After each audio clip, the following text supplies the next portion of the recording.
Hi friends, this is Vincent. நம்ம சேனலுக்கு உங்களை அன்புடன் வரவேற்கிறேன். நம்ம சேனல் வந்து பார்த்தீங்கன்னா உங்களோட கெரியரை செட் பண்ணுறதுக்காக தான் இன்ஜினியரிங் சம்மந்தமாக நம்ம சேனலில் நிறைய வீடியோஸ் வந்து கொடுத்துருக்கோம். ரெகுலராக நம்ம சேனலை ஃபாலோ பண்ணுங்கள்.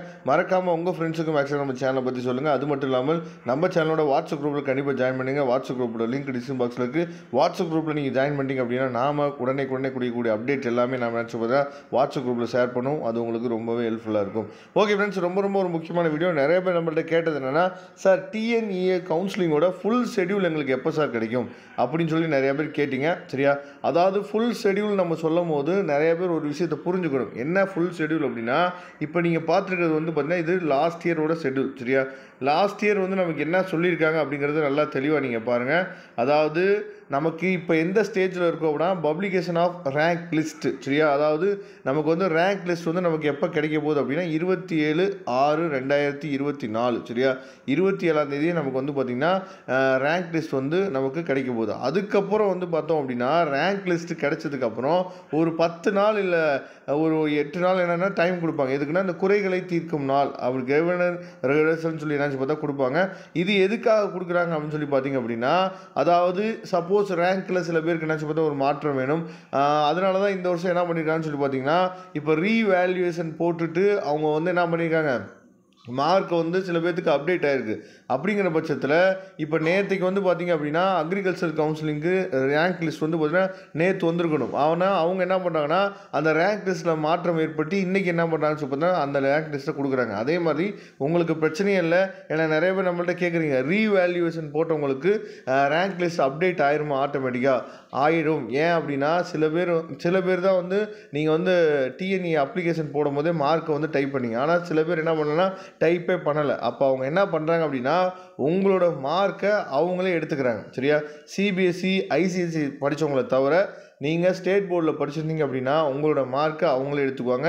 அதில் எந்தவித பிரச்சனையும் இல்லை. அதில் ஏதாவது உங்களுக்கு மார்க் வந்து சேஞ்ச் ஆகலை அப்படின்னா அங்கே இந்த குறைகளை தீர்க்கும் நாள் வந்து அப்படின்னு சொல்லி நமக்கு ஒரு 10 நாள் கொடுப்பாங்க. அதுலேருந்து நீங்கள் என்ன பண்ணலாம் சூப்பராக எடுத்துக்கலாம். அதுக்கப்புறம் தான் நமக்கு கவுன்சிலிங்கே ஸ்டார்ட் ஆகும். ஃபஸ்ட்டு யாருக்கு கவுன்சிலிங் ஸ்டார்ட் ஆகும்னு சொல்லி பார்த்தீங்கன்னா 7.5 ரிசர்வேஷன். சரியா, 7.5 ரிசர்வேஷன் வித் ஸ்பெஷல் கோட்டா அவங்களுக்கு தான் வந்து பார்த்திங்கன்னா கவுன்சிலிங் வந்து 2 நாளில் நடந்து முடிஞ்சிடும். அதுக்கப்புறம் கவுன்சிலிங் யாருக்கு நடக்கும்னா வெறும் ஸ்பெஷல் ரிசர்வேஷனில் நடந்தவங்க. அதாவது நல்லா தெளிவாக புரிஞ்சுக்கணும். 7.5 ரிசர்வேஷன் வித் ஸ்பெஷல் கேட்டகரி அப்படின்னா நீங்கள் வந்து டிஃப்ரெண்ட் லேபிள் பர்சனாக இருப்பீங்க. அஸ் வெல் அஸ் வந்து பார்த்தீங்கன்னா கவர்மெண்ட் ஸ்கூலில் படிச்சிருப்பீங்க. அந்த மாதிரி இருந்தீங்கன்னா உங்களுக்கு வந்து ஃபஸ்ட்டு நடக்கும் கவுன்சிலிங். அவங்களுக்கு தான் ஆரம்பம்.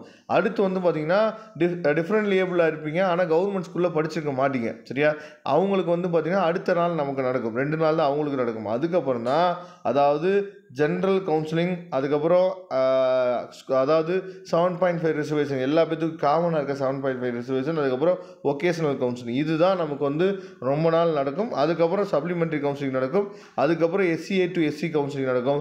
அதுக்கப்புறம் கவுன்சிலிங் வந்து முடிஞ்சிடும். சரியா, நல்லா நீங்கள் கவனிச்சுக்கணும். நமக்கு வந்து ஃபுல் ஷெடியூல் வந்து ரேங்க் லிஸ்ட்டு நமக்கு வந்தோடனே நமக்கு என்ன பார்த்தீங்கன்னா கொடுத்துருவாங்க. இந்த மாதிரி தான் நமக்கு வந்து கொடுப்பாங்க. ஃபுல் ஷெடியூல் வந்து கொடுக்கும்போது நமக்கு இந்த மாதிரி நம்மளை பிரிச்சுடுவாங்க. ஃபஸ்ட் ரேங்க்லேருந்து எந்த ரேங்க் வரைக்கும். சரியா, அப்படிங்கிறத நமக்கு பிரிச்சுடுவாங்க. உங்களுக்கு நல்லாவே தெரியும். இந்த வருஷம் வந்து பார்த்திங்க அப்படின்னா அந்த 179லேருந்து 200 அப்படிங்கிற அந்த கட் ஆஃப்லேயே நிறையா ஸ்டூடெண்ட்ஸ் இருக்காங்க. எண்ணிக்கை அதாவது கண்டிப்பாக இந்த வருஷம் கட் ஆஃப் ரேஷியோ வந்து நமக்கு என்னாச்சு பார்த்திங்கன்னா ரவுண்ட் 1 ரவுண்ட் 2 ரவுண்ட் 3 வந்து கொஞ்சம் அதிகரிக்கிறதுக்கு என்னாச்சு பார்த்தா வாய்ப்புகள் இருக்குது.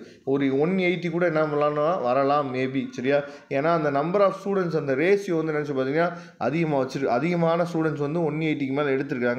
பார்க்கலாம். இந்த மாதிரி தான் நமக்கு என்னென்னா ஷெடியூல் வந்து ஃபுல் ஷெடியூல் வந்து கொடுப்பாங்க. சரியா, ஃபஸ்ட் ரவுண்ட் எப்போ ஆரம்பித்து எப்போ முடியுது அப்படின்னு சொல்லி இந்த ஃபுல் ஷெடியூல் வந்து நமக்கு கொடுப்பாங்க. இதை தெளிவாக நீங்கள் என்ன பண்ணு பார்த்துக்கணும். சரியா, அதனால் தயாராகிருங்க.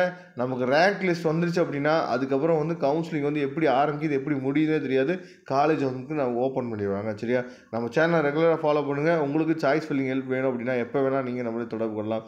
தேங்க்யூ. நம்ம நெக்ஸ்ட் வீடியோ பார்க்கலாம்.